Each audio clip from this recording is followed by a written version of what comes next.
If you don't understand how to play Bible bingo, during the worship service, during the message, I will use certain words that are on the Bible bingo. Once you get a bingo, you just raise your hand and go, bingo. You don't make a big deal about it, but then you get a nice prize. If you like raisins, it's a nice prize. Okay, good. Well, now that I have 5 minutes left to preach, let's go to Revelations chapter 5. No.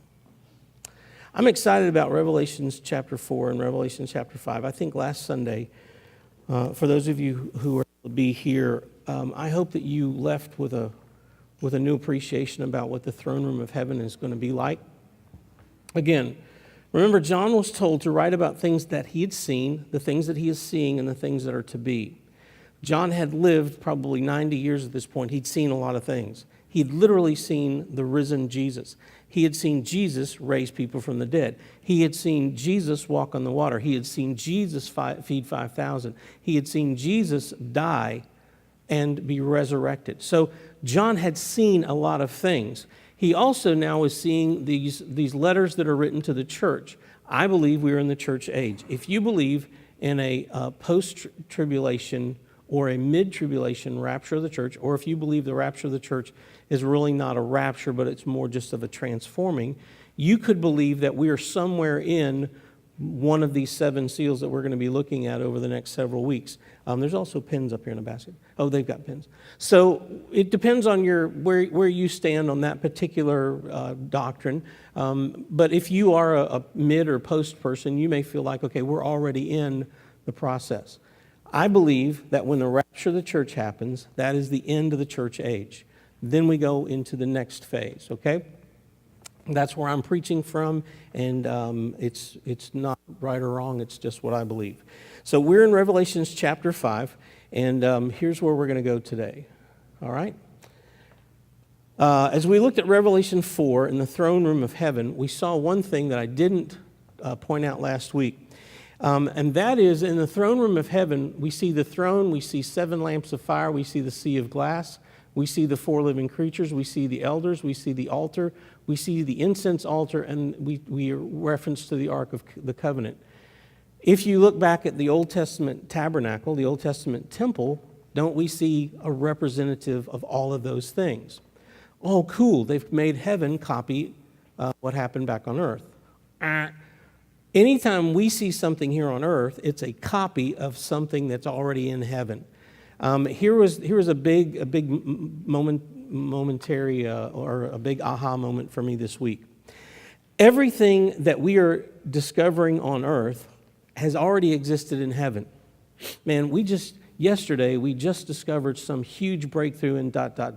Okay, well, they've had that in heaven already, or we wouldn't have it here on earth. We aren't discovering stuff, and heaven is going, ooh, wow, man, that's awesome. We need to start implementing that up here. You know, it's like, well, heaven doesn't have, heaven only uses parchment and ink quills, and they have no Xerox copy machines. Wrong. Everything that we are going to discover and develop technologically already exists in heaven. Why? Because God is all knowledge. God's never going to look at you and go, man, I would have never thought of that. He's never going to do that because he thinks of it. He gives us the ability to think of it. Even ungodly people will be given a vision of something and they'll create something and everybody will go, man, that was awesome. How did you think of that? Well, I was just sitting there and it came to me, or I was accidentally, I did this and this happened. So we see all these things in there. So here we go to Revelation chapter 5. Here's another thing that I want to say. Emma, you're right. This thing's got a hair trigger. Let's put it down. Years ago, I don't remember which band it was, but years ago, we were at a youth conference, and they had a band. And I want to think it was one of the big bands of the mid-'80s, one of the Christian bands. And it starts out, and it's a normal stage setup. You got your lead singer kind of in the middle. Maybe he's playing a guitar. Maybe he just pretends to play guitar. I don't know. You know what I'm talking about. And then over here, you got the keyboards. And over here, you got the bass player. And then you got the other guys supporting him. And in the back, what do you have? The drums. And this guy had the largest drum set I've ever seen. The drum kit looked like a double drum kit. And I mean, they were going to town. It was an awesome concert, not unlike like y'all's experience the other night. It was an awesome concert, and the guy's, he's going to town. And then at this one pinnacle of this particular song, the drum kit begins to rise. And then it does this. The guy is strapped in. We're literally, now you're looking down on him and all these drums. He's strapped in, and he never misses a beat. And you're all thinking, does anybody know who that is? Anybody see that? Who's it? It's Newsboys. Okay. I was like, oh, and how did they do that? Well, I didn't see that part. Well, maybe I was closing my eyes praying right there. I don't know. But okay, so the Newsboys are nifty enough to come up with this idea of this. We watch the Super Bowl. We watch the halftime show. We see some amazing things. We watch the Olympics. We see some amazing things, how they do all these different things in the stadium. All of that technology already exists in heaven. Not that they need electricity to make anything happen up there, because they have the source of all power. But understand, when we look at the throne room of heaven and we think it is a static, there's a throne, there's some chairs, there's this floor, it's all awesome and everything, but it's static. I don't believe the throne room of heaven is a static place. I believe it is a moving place. How is it that John notices this and then he notices this, but he doesn't see this, but then he sees this? I think because it's a moving set. I think it's because it's a dynamic. Remember, I said last week, when we see the lightning and the thunder and we hear this sound, I believe that's coming straight from the throne itself. I don't believe God sits on a throne that doesn't go, I'm the throne of God. Hey, everybody, I'm the throne of God. What do you do? Well, I'm this. Well, good. I'm the throne of God. I'd rather be the doorman in the house of the Lord. Okay, if you're the throne of the Most High God, you probably are going to brag about it. I'm just saying. So here we are, Revelation chapter 5. We have just left, we're still in this huge worship service, and we've heard this. Worthy are you, our Lord and our God, to receive glory and honor and power, for you created all things, and because of your will they existed and were created. How many of y'all are a created thing? How many of y'all exist? Guess what? That is because God wills it. No, Mike, you don't understand. I was a mistake. I know I was told I was a mistake. Awesome. God's will was that you be born, or you wouldn't be here.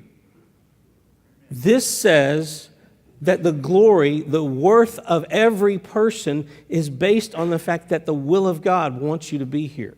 That's pretty cool. So we're still in that. I know we've taken a week off. John didn't get a week off. John is still standing there going, this is awesome and cool. So here he goes, Revelation chapter 5, verse 1. I saw in the right hand of him who sat on the throne a book written inside and on the back, sealed with 7 seals. Now, okay, so in the right hand of the Father, and look, it's all picture. It's literal, it's pictorial, it's everything. Even if John had a better vocabulary, we wouldn't have a better interpretation of what his better vocabulary meant. So it is what it is. We notice that it's full. It's written on both sides, which means what? It's complete. There's no room for change. There's no need for change. It's perfect. It is exactly like it's supposed to be. It's written on the front. It's written on the back. There's no place for any more writing. And so it is complete and it's perfect. So the first image that a lot of people get is they get this image of a scroll. Okay, and you see it's got the 7 seals, or maybe it's like that. But just like my demonstration with our 3 young helpers here, in order to see what's on the beginning of the scroll, we still have to break all 7 of those seals.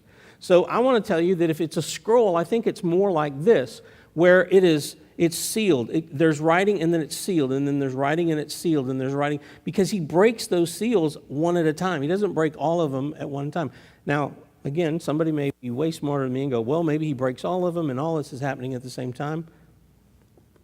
I was blind and now I see. That's all I know, okay? So, or this other one, I thought this other one's kind of cool right there where the stuff was on the end, like what I did with my paper clips. So it wasn't an original idea. But here's another thing. What if it's just a book? Well, but the King James says it's a scroll. The Greek word is biblio, which means book. It's a book. It could be a scroll, but I know we go, well, but heaven would use wouldn't heaven use something old-fashioned and dependable like a scroll?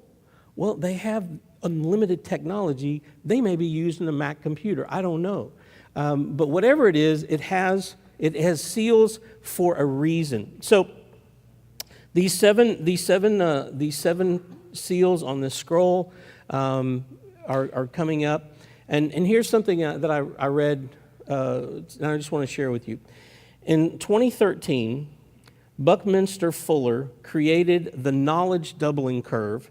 He noticed that until 1900, human knowledge doubled approximately every century.